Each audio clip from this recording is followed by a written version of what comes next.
Look, let's be clear. Core business principles apply on large transactions as well as small transactions. So that trusted advisor advantage is that they understand what the core principles are so they can be applied to you in your transaction.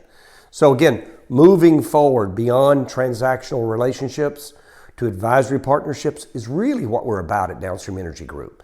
So leading you transactionally the best we can and you being happy with the results, meaning it met your expectations or exceeded your expectations, is our first objective, because we want to move beyond that to build a long-term relationship that could end up in some sort of partnership that could benefit both parties. Look, clients seek guidance on timing, market conditions, and strategy.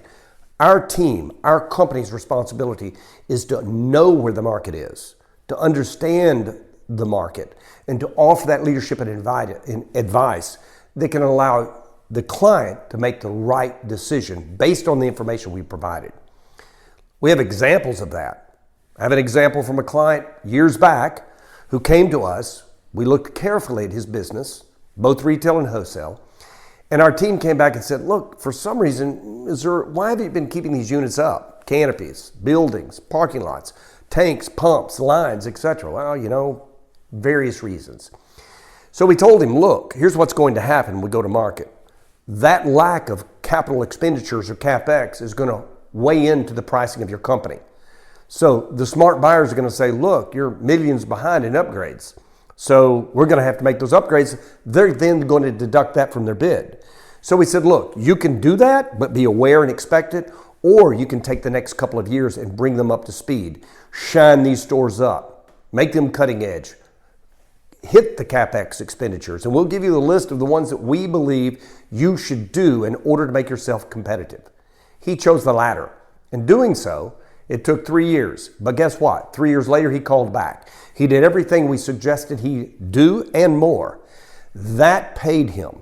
He got the best buyers to the table, bidding assertively and aggressively because they don't want to do what? They don't want to take time to upgrade your units. They're moving fast at a far faster, swifter pace than you are. So when they have to slow down to do all these upgrades, it's a hassle. The transaction's less interesting to them. It costs more money. They prefer to, you're just not going to get your best price when you come to market looking that way. Again, you don't sell any of your cars with a bad tire on it or a hubcap missing, etc. Same goes for your business. So look, building that relationship, giving that candid advice I'm referring to now, has spanned years of time for us transactionally. And in doing so, we've helped clients with multiple business relationships in the petroleum sector. And for that, we've gained the rapport and we've gained that relationship, and they come back to us time and time again. I hope you find this video helpful.